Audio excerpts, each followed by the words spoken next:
राधे राधे दोस्तों, आपका फिर से स्वागत है मेरे YouTube चैनल राधे श्याम में। आज हम आपको एक नया अध्याय, एक नया पुराण सुनाएंगे जिसका नाम है सुख सागर।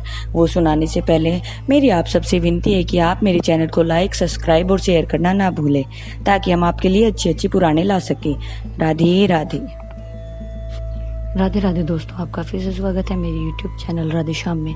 आज हम आपको आगे की कथा सुनाते हैं। तो उसका पहला कर्तव्य है कि वह उसका तन मन धन से उचित आदर सत्कार करे, लेकिन हमारे आने पर तू मंदोमत हाथी की तरह बैठा है, इसलिए मैं तुमको श्राप देता हूँ कि तुम हाथी हो जाओ। हे प्रभु, जैसे ही मैंने मुनि अगस्त्य के मुख से श्राप सुना, वैसे ही मुझे ज्ञान को हो गया कि फिर मैंने मुनि अगस्त्य से प्रार्थना कर उसके उद्धार का उपाय पूछा। तब मुनि अगस्त्य ने कहा, हे राजन, जब ग्राह के पकड़ने पर तू सच्चे मन से परमेश्वर की स्तुति करेगा, उस समय प्रभु अवतार लेकर तेरी रक्षा करेंगे और उस समय तू मुक्त हो जाएगा। हे जगदीश्वर, मुनि अगस्त्य की कृपा से आज मुझे आपके साक्षात दर्शन हो गए हैं और मेरा जीवन सफल हो गया। हे राजन, इंद्र दमन रूपी गजराज के ये वचन सुनकर प्रभु श्री विष्णु जी बोले, हे इंद्र दमन, जो भी कोई प्राणी प्रातः काल हमारा आपका और शंख चक्र गदा पद कौस्तुभ मणि गंगा आदि तीर्थ तथा ध्रुव प्रहलाद आदि भक्तों का ध्यान करेगा, उसे कभी किसी तरह का कष्ट नहीं होगा तथा वह जन्म मरण के बंधन से छूटकर मुक्ति को प्राप्त होगा। श्री सुखदेव जी बोले, हे राजन, प्रभु श्री हरि विष्णु जी यह कहकर इंद्र दमन को अपने साथ गरुड़ पर चढ़ाकर वैकुंठ में चले गए। राजन, जो भी कोई प्राणी सच्चे मन से गजराज मोक्ष की यह बस कथा सुनेगा या सुनाएगा, वे समस्त कष्टों से मुक्ति पाकर वैकुंठ में चला जाएगा, जाकर जन्म मरण के बंधन से छूटकर मुक्त हो जाएगा। श्री सुखदेव जी बोले, हे राजन, इस तरह हर मनवंतर में, जो कि 284 युगों का हुआ करता है, प्रभु श्री हरि विष्णु जी एक अवतार लेकर धर्म की रक्षा किया करते हैं। मैं अब आपको 5वें मनवंतर का हाल सुनाता हूँ, ध्यान से सुनो। मनवंतर में तामस का भाई रेवत नामक मनु हुआ और उसके विद्याधिक पुत्र हुए। उस समय विभव नामक इंद्र, उद्रवाहु आदि देवता और हिरण्य रोमादिक सप्त ऋषि हुए तथा शुभा ऋषि वर के वैकुंठ भगवान ने अवतार लेकर सुमेरु पर्वत पर एक दूसरा वैकुंठ बनाया और हरि भक्त और देवों को बहुत सुख दिया। छठे मनवंतर में चाक्षुष नामक मनु और पूर्व आदिक उनके पुत्र हुए। उस समय मित्र रूप नामक इंद्र, प्रभु आदि देवता और हर्षव्य देव आदि सप्त ऋषि हुए। तब प्रभु श्री हरि विष्णु जी ने कश्यप अवतार धारण कर मंदरांचल पर्वत को अपनी पीठ पर उठाकर समुद्र मंथन करवाया था। राजा परीक्षित श्री सुखदेव जी के मुख से इतने कथा सुनकर बोले, हे भगवान, आप मुझे विस्तार से समुद्र मंथन की कथा सुनाइए। राजा परीक्षित की बात सुनकर श्री सुखदेव जी बोले, हे राजन, मैं यह बात आपको पहले सुना चुका हूँ। कश्यप के अदिति और दिति नाम की पत्नियों से देवता और राक्षस पैदा हुए थे। वैसे तो वे आपस में भाई थे, लेकिन वे सदैव एक दूसरे से ईर्ष्या करते थे। समय आने पर कभी देवता और कभी दैत्य सबल हो जाया करते थे।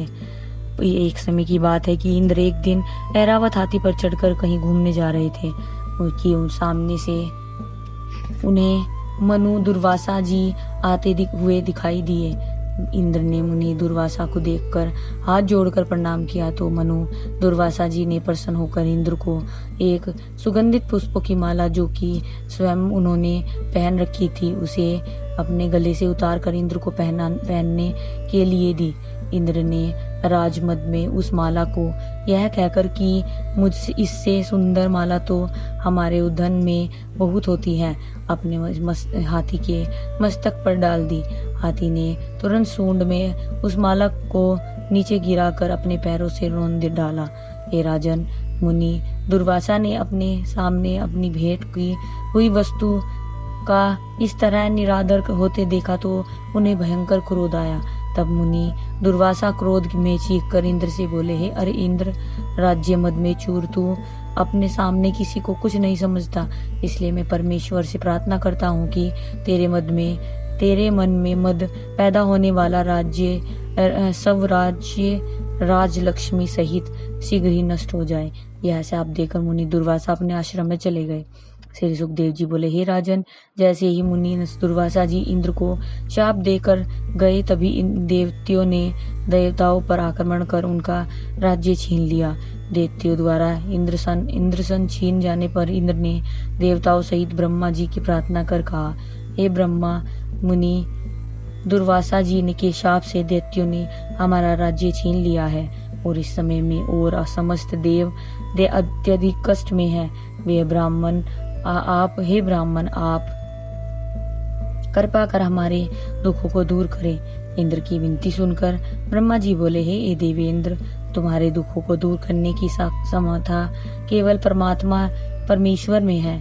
चलो हमारे साथ उस समस्त सृष्टि के जनक परमेश्वर की प्रार्थना करो, जो सदैव अपने भक्तों की रक्षा करते हैं। तत्पश्चात इंद्र आदि देवों के सहित ब्रह्मा जी इस तरह परमेश्वर की प्रार्थना करने लगे, हे दीनानाथ, आप हम पर कृपा करके शीघ्र ही देवों का दुख दूर कीजिए। सिवाय आपके हमें इस जगत में अन्य कोई और हमारी रक्षा करने वाला दिखाई नहीं देता। हमें केवल आपका ही सहारा है।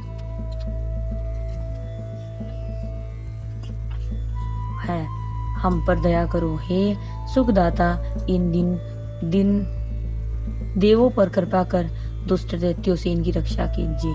श्री सुखदेव जी बोले, हे राजन, इस तरह जब ब्रह्मादिक देवताओं ने प्रभु श्री हरि विष्णु जी की बहुत स्तुति की तो उस समय प्रसन्न होकर प्रभु श्री हरि विष्णु जी ने उनको दर्शन दिया। प्रभु का मुख उस समय हजारों सूर्यों के समान चमक रहा था। उनके इस तेज के समक्ष ब्रह्मा जी के अलावा समस्त देवताओं की आंखें छप गई।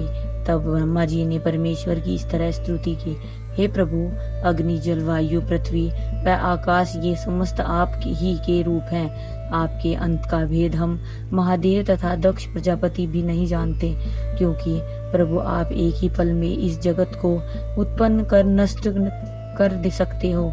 इसलिए हे जगदीश्वर, जिस तरह इन दिन देवताओं का दुख दूर हो, शीघ्र ऐसा कोई उपाय कीजिए। आज की कथा में ये समाप्त करते हैं, आगे कथा आपको कल सुनाएंगे। राधे राधे, राधे राधे, राधे राधे, जय श्री कृष्ण। अगर आपको मेरी वीडियो अच्छी लगी तो बेल आइकन दबाना ना भूलें, ताकि आपको मेरे आने वाली वीडियोस का नोटिफिकेशन मिलता रहे। धन्यवाद। ओम नमः शिवाय।